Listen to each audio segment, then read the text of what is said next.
Hello, Jai Bhim, everyone. Welcome to this unique and amazing uh,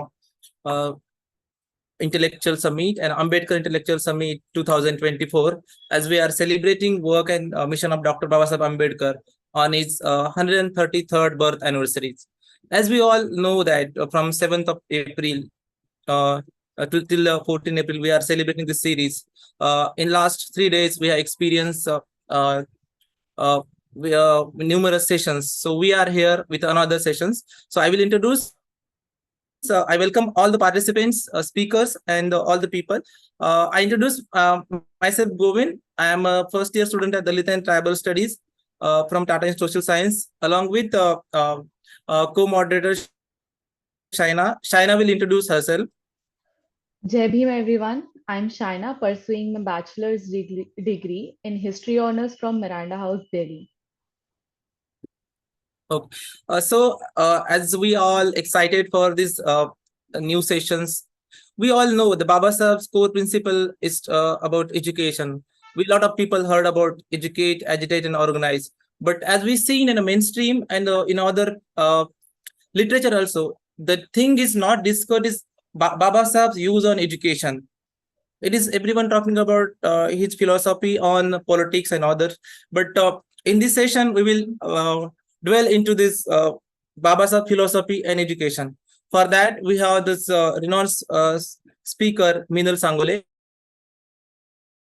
I will introduce herself. She is a research scholar in Tata in Social Sciences. She holds master's degree in Dalit and Tribal Studies from Tata in Social Sciences. Uh, she has participated and presented various research papers in national and international conferences. She is also part of the Buddhist intellectual collectives. She was actively participated in the students' activism when she was in a institute as a Ambedkar Student Association in her capacities. Her research area is basically focused on caste, gender, and a woman's issue. As we see through her research papers and her contribution. So, with taking this thing initiative, I invite Minal to deliver session. Before that, 2-3 small requests for all the participants. Please mute your mic till the session, because the session will be last for 45 minutes. Then we will have a question answer sessions. If you have any question and or comments, then we can share once after this session. So yeah, over to you, Minal. Yeah, thank you, Govind, for the introduction. And thank you, Saina, for moderating the session. And first of all, I would like to extend my heartfelt thanks to the organizing committee for giving me this opportunity to share my thoughts on 133rd birth anniversary of Dr. B.R. Ambedkar on a very relevant topic as Dr. Babasaheb Ambedkar and education movement. I'll just share my screen.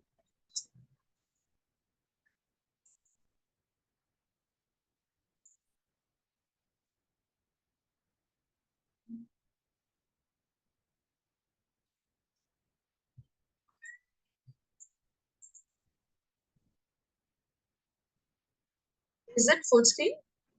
Govind, China?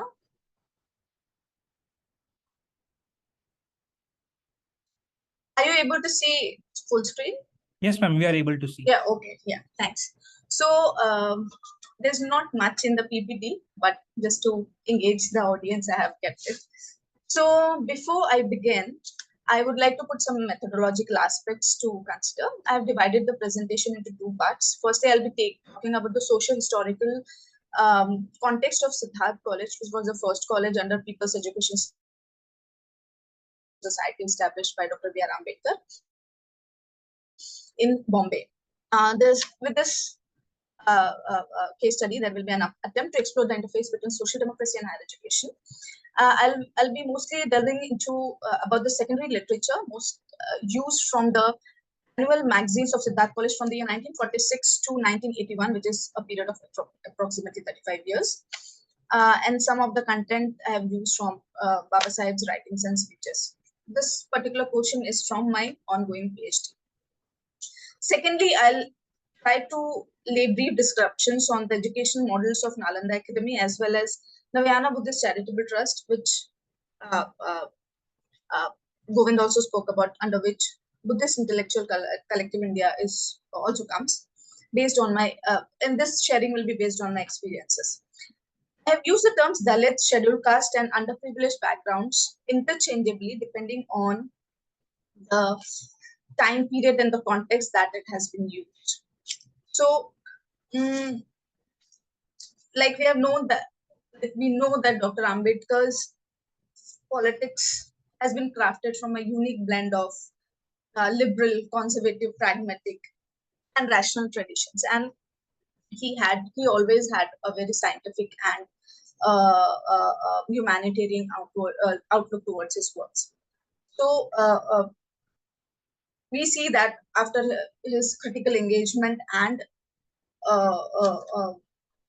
critical engagement in decoding the asymmetrical functioning of the institutions of the Indian society, became instrumental in developing concepts like democracy, justice, equality, state, human rights, etc. And amid his plethora of knowledge, his ideas of democracy and higher education constitute an important site for discussion still today too, as it continues to be a salient feature in the social transformation process of the Dalits. Again, as we know that Babasaheb was a staunch believer of parliamentary democracy because he thought that it is an imperative mechanism for the emancipation of the scheduled castes. For it to be more meaningful, he placed social democracy over it, which we also know that from his speech in Pune in 1952, he distinctively mentioned that the primary condition for the successful working of democracy was the dissolution of the glaring inequalities that are present in the society. So, viewing this as a prospective solution, his thoughts and practices were intricately linked with education and social democracy, aiming to undermine the rank and hierarchy given by the caste structure. Therefore, he urged the Dalits to educate themselves in pursuit of liberation, and he did that. And for this he used various mediums like newspapers, speeches, party manifestos, and correspondence. He was also aware of the obstructive Hindu mentality as a fact that the college education was in private hands and their staff and outlook was also very communal in their organization. Also, I'm talking about this from 1956 to 1943, and also there were also institutions, minority institutions from Sikhs, Muslims, Indian Christians, Anglo-Indians, who had their own colleges, but the students from these minority communities were given preferences from their own for these colleges, and this resulted in a dire situation for the scheduled caste in terms of access to higher education, which we can also see Dr. Babasaheb has mentioned in volume 2, volume 17, part 2. So with this backdrop, he emphasized on having colleges for scheduled caste primarily. So he established People's Education Society in 1945 in Bombay. The objective of the PES was to promote intellectual, moral, and social democracy. So if we see the logo, so we see there is Dhamma Chakra, with 24 spoke blue wheel, flanked with 2 deers on a stupa, where Prajna and Karuna, that is wisdom and compassion, are written in Devanagari script. The logo conveys the turning of the Dhamma Chakra, the deer or Ishpatana, where the Buddha taught the Dhamma for the very first time. The stupa indicate the nature of Ashokan polity, promoting the values of intellectual, social, and moral democracy. So the logo clearly indicates, with the very first college and the People's Education Society, that Babasaheb was very intrigued for the students to follow Buddha's teachings as it stands on the basic premises of socio-political, economic, and intellectual freedom. It had equality between men and women too. His teachings, Buddha's teachings, were covers every aspect of social life with modern doctrines. So you can see the picture of Sidhart College. This was the very first college, and it is located in Fort in South Bombay. It was founded in 1946, primarily for the scheduled caste students, with special provisions of scholarships and freeships, along with the students coming from different social locations in the cosmopolitan city of Bombay. It has a historical importance, but it is less widely known. That's why I have taken this topic. And that's why today I chose to discuss and revisit Dr. Ambedkar's philosophy on the basis of which the college was established. So the mere establishment of this college was not only a turning point in the social lives of the Dalits, but also an epoch-making event in the reconstruction of the Indian society. One of the reasons is that the college has been known was the features that it had right from its inception. The college stood unique from rest of the colleges of Bombay at that time in terms of its ideals, disposition, and environment. So I'll give you a brief about the features that the college had. So geographic location, which is Mumbai Fort, which is seen as a mosaic of learnings and opportunities. So Bombay, being a cosmopolitan city, has a safe, fertile ground and an exotic melting point for the representation of every religion, region, caste, speech, and profession. So with the college, Dr. Ambedkar anticipated, like from the narratives of the participants, I have concluded this, that Dr. Ambedkar anticipated for the students to observe the prosperity of the area, both as inspiration as well as challenging to their current situation, social situations. Bombay, with its cosmopolitan social and economic structure, which has also become a headquarters for Ambedkar movement during the initial phase of 1970s, along with the activities of People's Education Society, proved resourceful and opened up array of opportunities for them in the advancement of education, profession, social mobility, and ideologies of liberation. This is, I'm talking about for the scheduled caste students. Next is egalitarian attitude of the college. The college was first of its kind to allow admission to students for all castes, gender, class, religion, region, along with special preference to scheduled caste students. Dr. Ambedkar wanted Sidhart College to be a common platform for all, where where all types of rank and hierarchy can be undercut. Like other colleges, this college had a profound agenda of providing access to the science stream, especially to the SC students based on their interests and not marks. Third is democratizing through earn and learn. Sidhart College was a pioneer institution in starting morning classes right from its inception. The concept of morning classes was already there in 1930, but due to the intervention of the Bombay University, it got stopped, and it was like again reinitiated by Dr. B.R. Ambedkar. And students, especially from the poor and working class, were able to avail the facility of earn and learn. And since Fort was a financial city and also a hub of jobs, it provided that opportunity to these students. The provision also strengthened the possibility of the Dalit students to support their families while navigating through the need of aspiration towards higher education.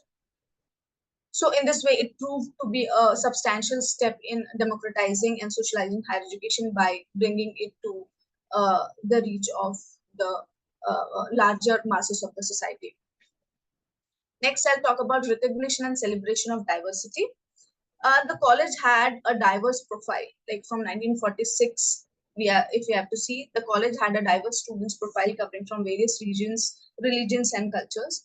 And to celebrate and enhance national consciousness, Dr. Ambedkar added this another feature specific to Sidhart, which was very specific to Sidhart College. The activity commenced to develop the intellectual, moral, aesthetic aspects of the student's personality, and for this, he suggested to establish a number of associations. So therefore, there were associations like Karnataka Association, Sanskrit Association, Konkani Association, Pali Association, Marathi Wangmay Mandal, Hindi Sahitya Mandal, Bazame Adab, Mathematics Association, History Association, Philosophy Association, and Social Science Association. So these were regional and subject-based associations which were formed right from the inception of the college. Next, particular feature was teachers as mentors. Dr. Ambedkar advocated that education's ultimate goal was to attainment of, if the ultimate goal of the education is to attain democracy, it should be facilitated by the democratic teachers, and which he was able to get to them.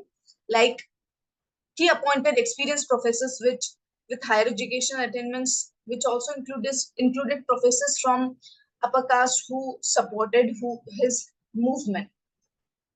And they were also from St. Xavier's Khalsa colleges, which were like, at least St. Xavier's was considered as an elite college at that time. All possible efforts were made to broaden the broaden and diversify the base of leadership by including non-Maharashtrian in order to be inclusive, democratic, and empowering as to match with the cosmopolitan environment of the city.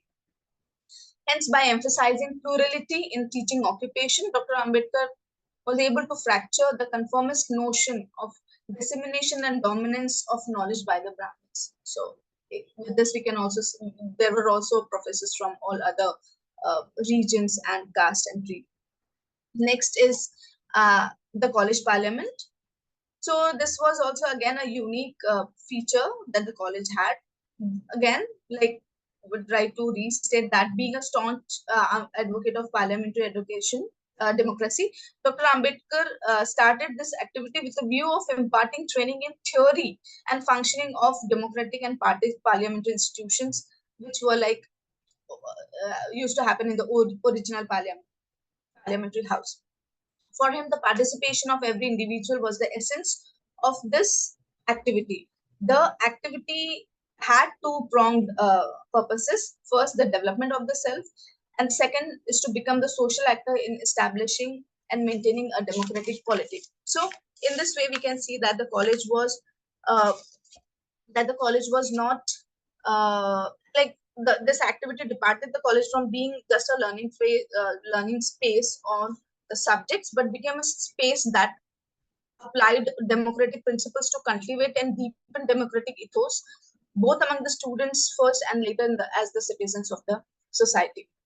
So, if I have to analyze this and give my thoughts for today's occasion, I would like to ponder that with these features inspired from the ideals of Buddha, Mahatma Jyotirao Phule, Savitribai Phule, he discovered his own social philosophy and mechanism that was basically stressed on the values of liberty, equality, fraternity, morality, and compassion.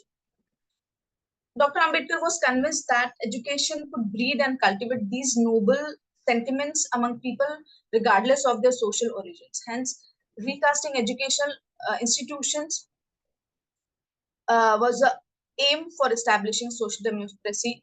He was his larger underpinning. He opined that in order to become a democratic society, the ethos and core principles have to be gradually introduced in the customs and cultural surroundings of the society, and hence we can notice these things from the features that were there, which make the college stand apart from all the rest of the colleges in Mumbai. Another key ingredient was Dr. Ambedkar's focus on social relationships.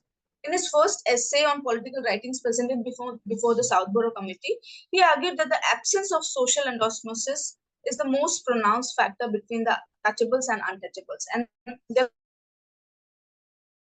was no common platform where the privileged and underprivileged or the depressed classes could meet and establish any social relationships. Hence, borrowing some concepts from John Dewey, that every individual is unique entity that unfolds, makes and remakes the world through education and communication. Babasaheb stressed more on the individual's participation and association. By this, I mean to say that Sidhart College became a space for social and cultural exchange and embarked on the process of social endosmosis through communication and intellectual stimulation. It provided a way not only to educate but also to associate with the different cultures and social realities in society, and develop a sense and help in developing a sense of fraternity among fellow beings. The college also illustrates how college activities environment was designed to ingrain the tenets in achieving democracy in the hierarchical structure of caste, class, gender in the country. I mean, I want to stress that I forgot to tell that the college was also equally, equally open and accessible to the women students right from 1946. Though there were very less female students, but there were. It also sought to understand the historical process of social change and argued that the inception of the decentralized education system is a requisite for the reformation of democratic society. I see Sidhart College as an emancipatory educational model that Babasaheb had laid for creating a constitutional, democratic, modernist and rationalist society, because the philosophy was not just to liberate the students through education, but to enable them to pursue a path of awakening to self-worth and self-respect, which was snatched away. It was never there because of the caste system. So it was primarily the consciousness creating for themselves and for the larger societies in India. So this was about the Sidhart College. Now I would like to talk some things which I have experienced about two educational paradigms of Maharashtra. So that are very contextual and follow Ambedkar principles and values pragmatically. So these models have captured the attention of many, of course, and making a positive impact on community contributions. I will just briefly highlight them. In reality, they are much more than the words I'm using. So yeah, first I would like to talk about Nalanda Academy, led by Anup Kumar. Nalanda Academy is an educational resource based at a Buddhi Vihar in Vartha. It offers a unique 10 months foundation course tailored for underprivileged students from non-English backgrounds. The program aims to prepare these first-generation learners for admission to prestigious undergraduate and postgraduate courses in leading universities in India and abroad. Operating on a tuition-free model, the academy raises its financial resources from the individuals who believe in Ambedkar path of community empowerment through education. It has come a long way, and starting with just one educator and 22 students in 2013, it has now over 21 educators, 200 mentors, and over 16,000 students from 16 states of the country.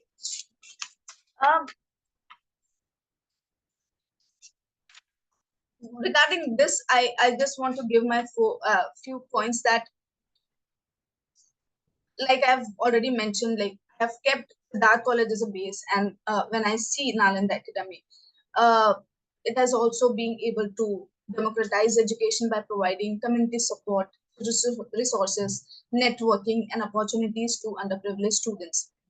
It has brought first-generation learners together from diverse perspectives and life experiences, leading them to a deeper understanding, acceptance and deeper understanding, appreciation of various subjects and issues, and critical thinking.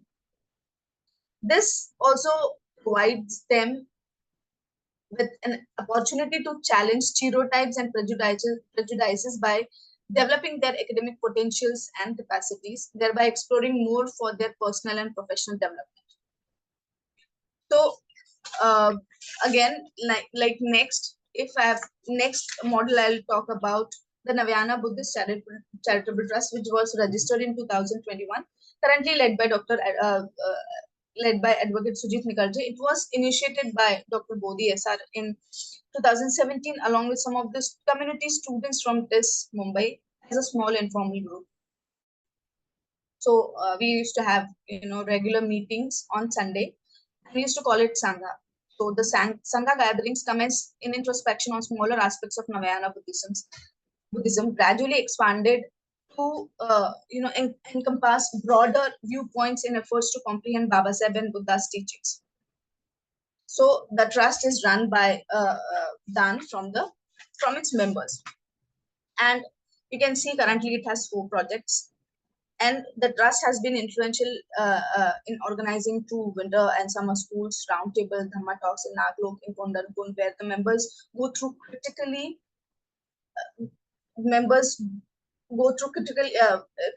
engage with rigorous discussions, reflect on the academic concepts, perspectives, and theories to comprehend Babasaheb's ideas and Buddhism. Till now, with the participation of the members, the trust has published 3 books on different concepts of Navayana Buddhism, social work curriculum, and pedagogies. There is also a special issue on Ambedkar, Buddhism and social transformation in social action, India,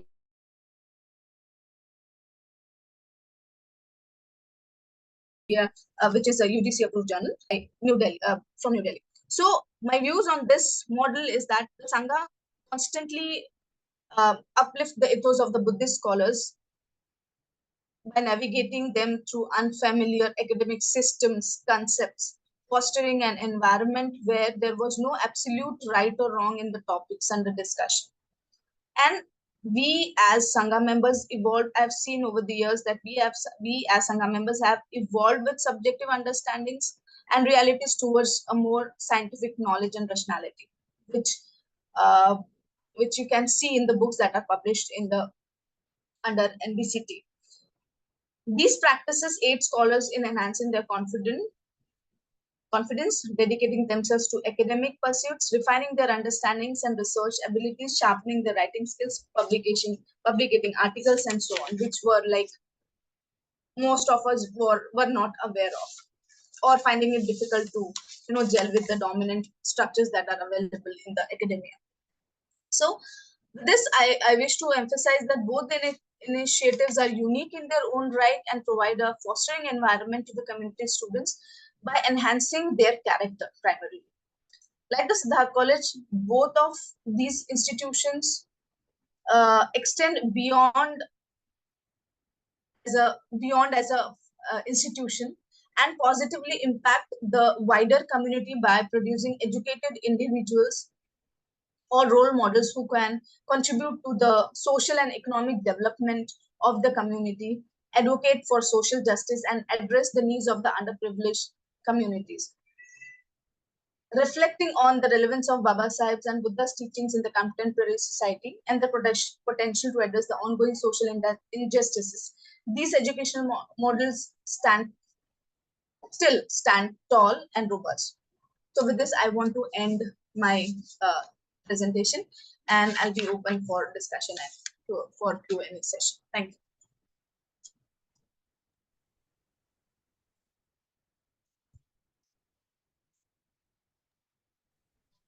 Thank you, Ms. Minal, for such an enriching session. Now we will be open to Q&A session after the summary.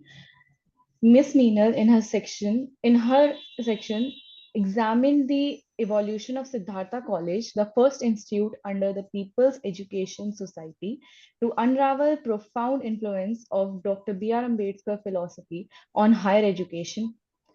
Through a nuanced analysis of college historical trajectory and educational methodologies, she aimed to illuminate how Ambedkar's visionary ideals have not only shaped the ethos of Siddhartha College but also influenced beyond it. Furthermore, she dwells into intricate interplay between Dr. B.R. Ambedkar's principles of social democracy and pragmatic implementations of these ideals in the realm of higher education. By dissecting this interface, she sought to offer profound insights into how educational institutes could serve as a cubicles for fostering social equity and empowerment as envisioned by Ambedkar. Towards the culmination of her discourse, Minal broadens the scope of her analysis by briefly highlighting the educational paradigms of the renowned institutions like Nalanda Academy and the Buddhist Intellectual Collective India. Now we will move to the Q&A session. If you have any questions or comments for our speaker, please to raise your hand or type them in the chat. We both will try our best to facilitate the discussion and ensure that everyone gets the opportunity to participate.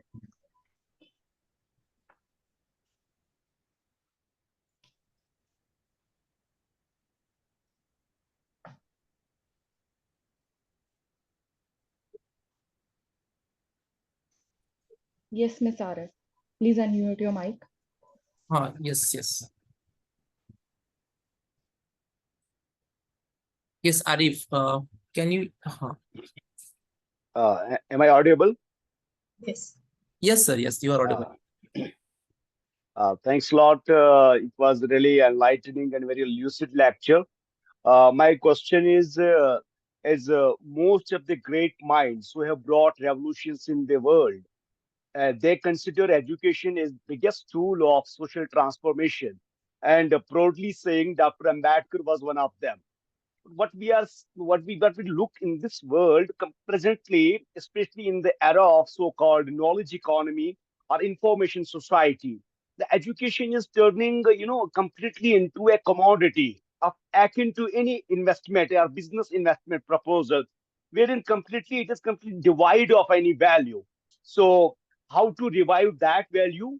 And quite related, I would like to get your response that when we look at our education sector in India, the overall emphasis, the prime importance of any education model is to make us employable, which most of the times is killing intelligentsia. So I would like to get the response of you in the light of the great work done by Ambedkar. Thank you. Okay. So shall I answer to this, or shall I wait? I should. Okay. So thanks, Arif, for the question, and it's a very relevant question in the sense that now education has become a sort of commodity and a business, and many students just go to complete a degree, and which is like a sad affair.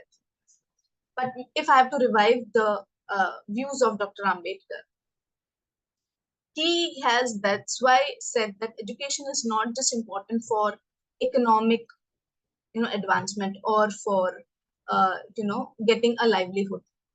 It is about getting a character to build which will serve the humanity. So that's how I feel that all the three models which I have discussed display the same kind of values and principles which Dr. Ambedkar was trying to say. So if you meet anybody from Nalanda Academy, most of them would be like willing to participate in the Ambedkarite movement. I have interviewed around 30 participants, women participants from 1969 to 2017. It's a long period, and the oldest one is like 84 years old, and she is also very active. So this is what the ideology of Ambedkar has given them. Like apart from social transformation or economic transformation, character building is what Dr. Ambedkar has given in the form of idea that his followers or his followers have adopted from him. So yeah, thanks. Thanks a lot. Thank you. Next, Nivesh. Yes. Jai Bhim. Jai Good Bhim. evening, ma'am. Ma'am, my question, as you discussed, People Society College, Sidhart College of Art and Science, that is established in 1930 Mumbai, where you characterize some characteristics. One of them is democratizing, so earn and learn. Then how can you demonstrate it to Babasaheb lens in today's unemployment reason? How can we achieve this democratic through earn and learn in today's unemployment time?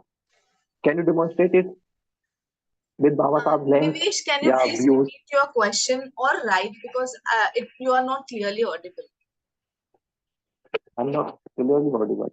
Okay. So if you could will try write your question, that would be really helpful. Okay, ma'am. I will write it. Yeah. Thanks.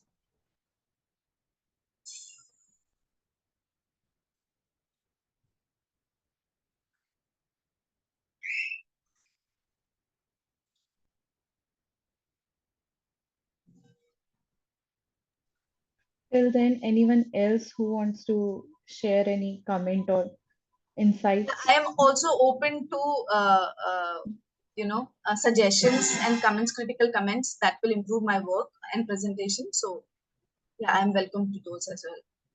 Please go ahead without any hesitation.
We can wait.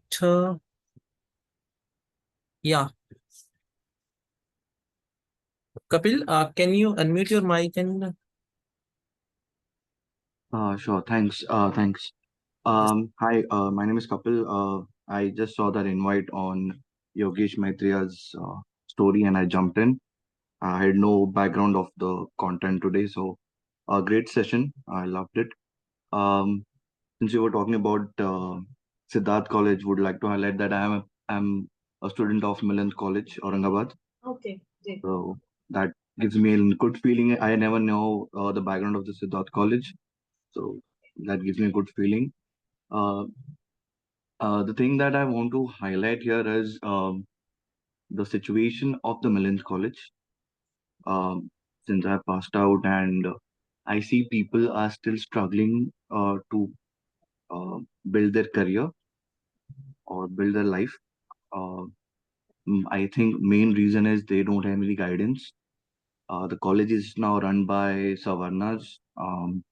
There are no proper guidance to the children what they need to do. Luckily, I had my background, so I got a bit direction. So today, where I'm proud that I'm where I am. But there are many uh, college friends. They are still not been settled, and I really feel sad for them that there is no guidance out. There should be a milestone. They should up. So I really feel that there should be something that should be done at that level. A session or personality development or a career guidance, because this part of Maharashtra has really been backward in terms of education and the quality that we have. I just want this out. This has been inside since very long. Yeah, thanks, Kapil. That's it.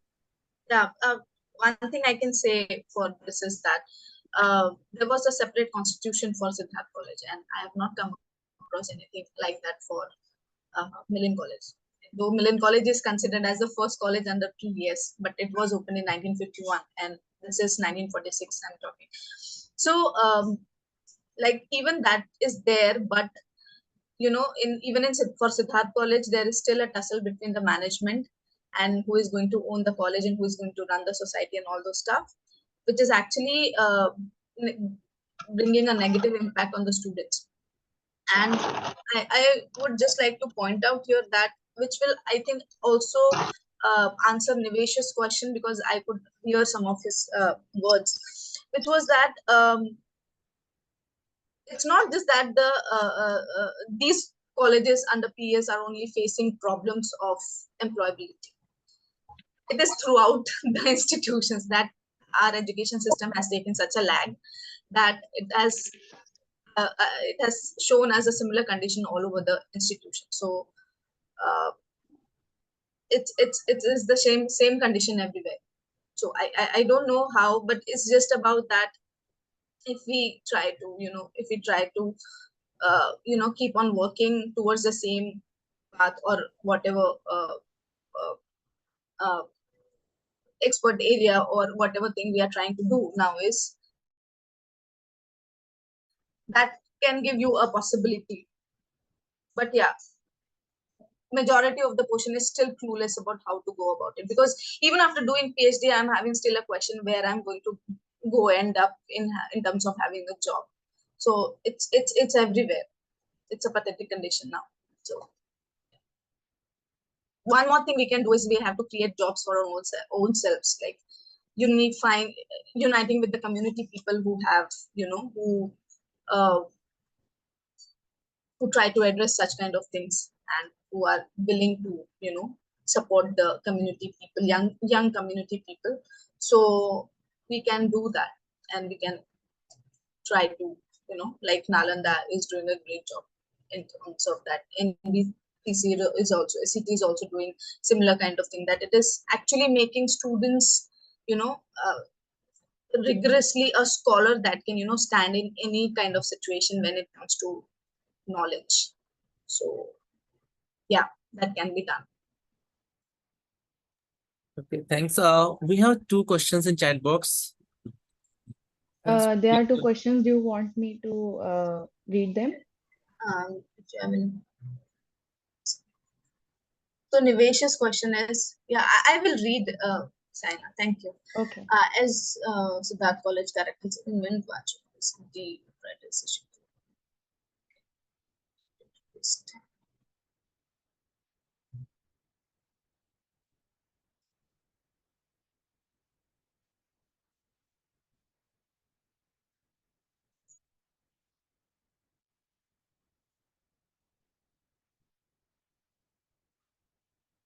So yeah, like I've said,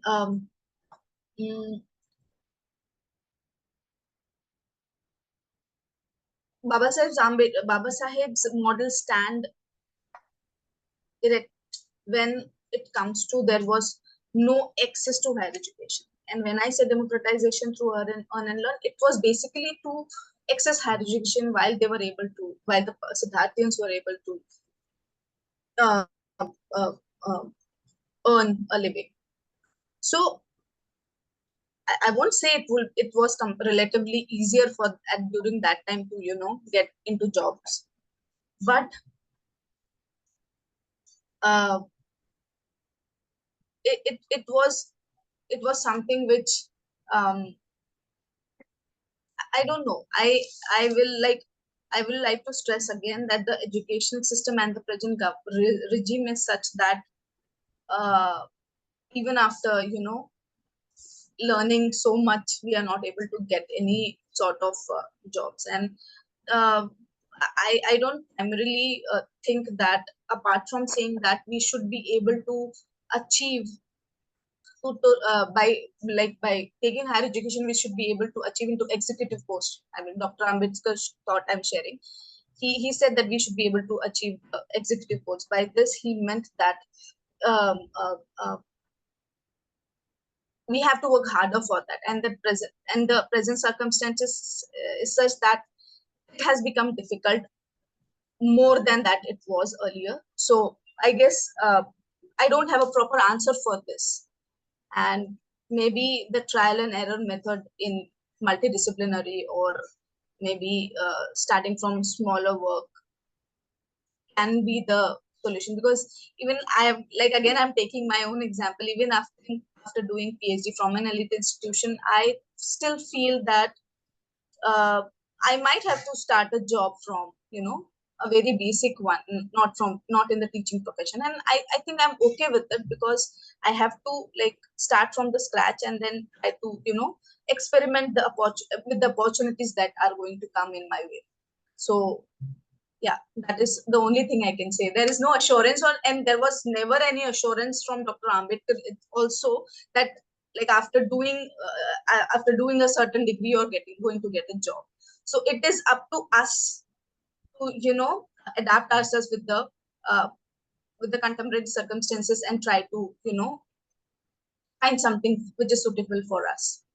Yeah. So, Thank you, ma'am. so next question is from Kushi.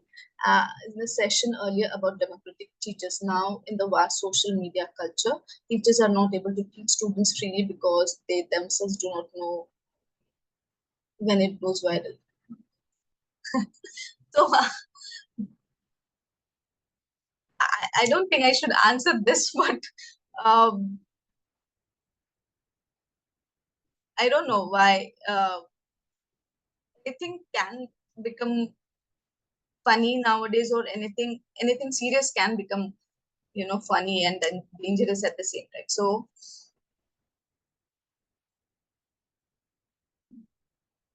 by democratic teachers, I meant that the teachers were sensible enough about the students in Sidhart College that they were coming from a particular background with sometimes zero educational backgrounds, and hence they were like ready to guide them in how to learn things, how to make changes, uh, how to read a textbook, what kind of strategy should be used to keep things in mind. So these were the strategies they were helping with. There was nothing like, caste has changed its caste discriminations has changed its manifestations, that even like the teachers, I don't know what kind of teachings they are coming up with is also a question. So even the content of the syllabus is so much changed that we cannot directly say anything about it. I think it's a very broad question, and I really don't have anything particularly to say about it, but like democratic teachers in Sidhart College were sensible enough, was sensible at that time, to uh,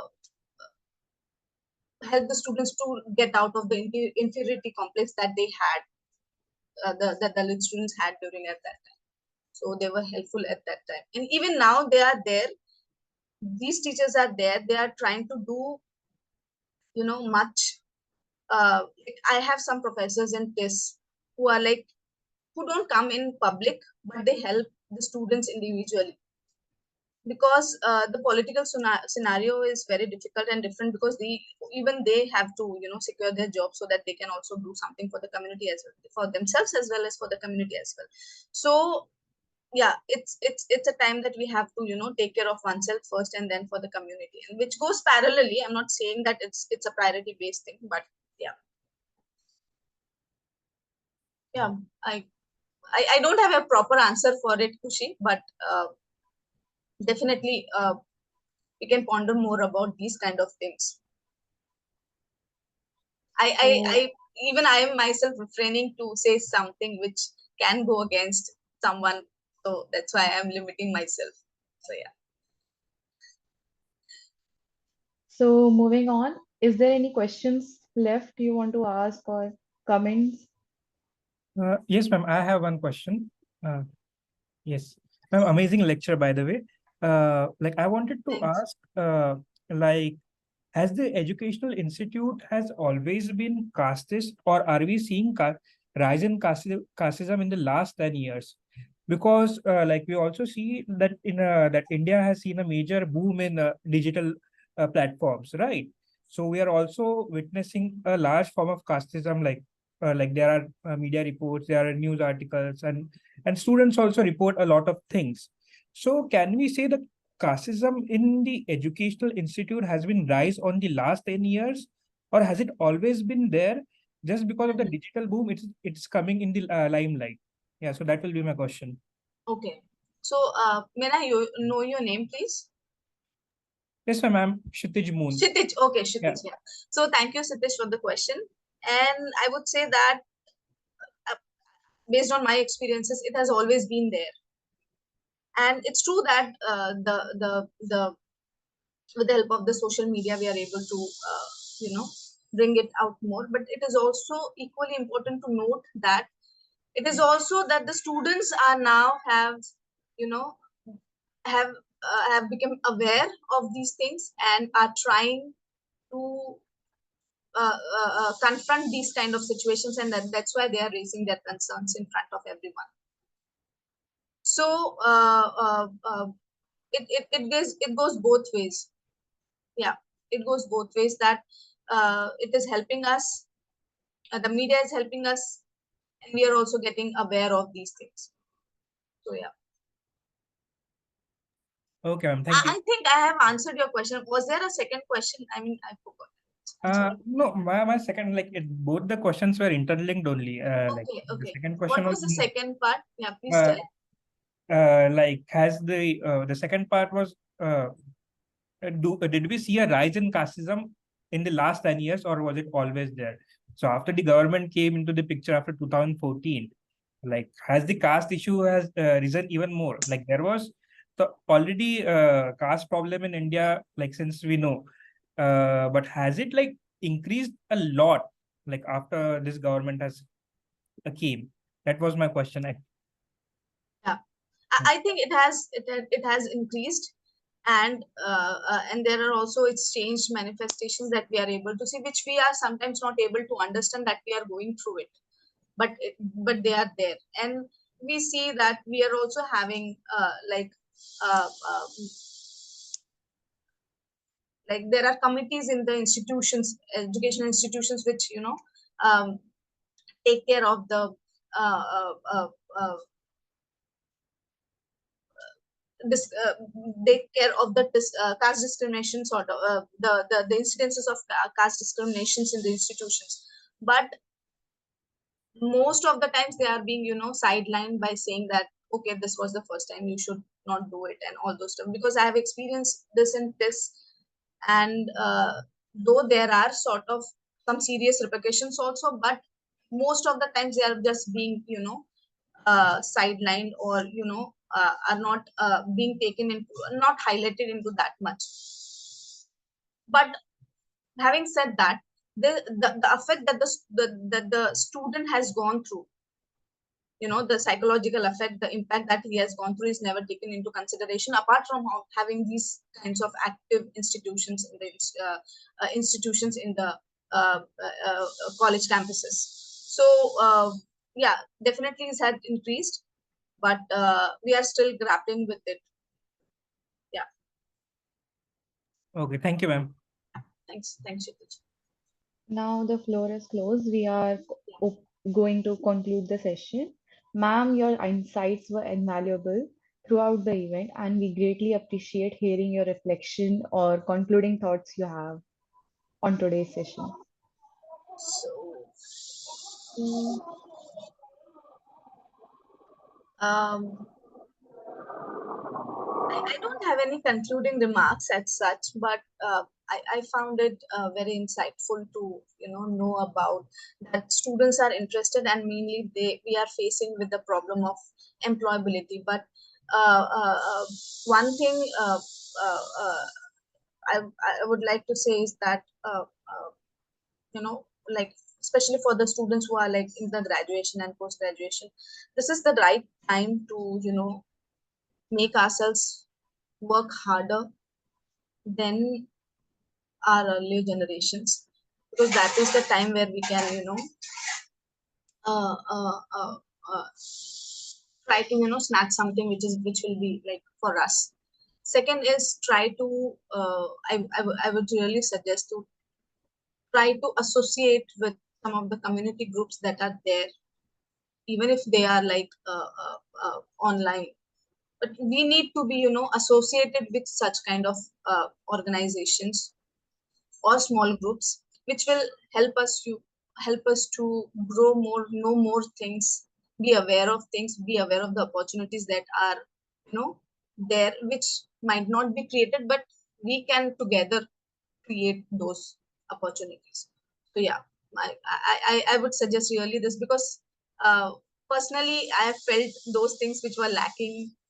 Networking was the aspect which I lacked a lot, and I wanted this to, not to repeat to my fellow, community beings and also other students from the different locations, social locations, that uh, uniting with the community is good in a way that we are trying to, achieve something, wonderful for the humanity, not for maintaining any caste association. So please mark a differentiation in this when I'm saying this. But yeah, that will be my suggestion to, my sort of suggestion to all of you. Thank you. Thank you, ma'am. Your insights were invaluable and cornerstone of our discussion. I would like to extend warm thanks to all the attendees. Your active participation and enthusiasm made today's event both informative and enriching. We deeply appreciate of the time, effort, and passion you have invested in today's session. We are looking forward to see you all in the next session by Uday Jain, in which he would be talking about the cases of W.E.B. Du Bois and Ambedkar and their respective emphasis on education as a tool for abolishing untouchability of caste and race. Jen puts both figures into dialogues regarding liberatory education. Please do join us in the next session that starts from 8:30 today. Thank you. Thank you everyone for Thank you. joining. Thank you, Thank you. everyone. Jai Bhim. Thank you, everyone. Jai Bhim. Jai Bhim. Jai Bhim. Yes. We can end this meeting.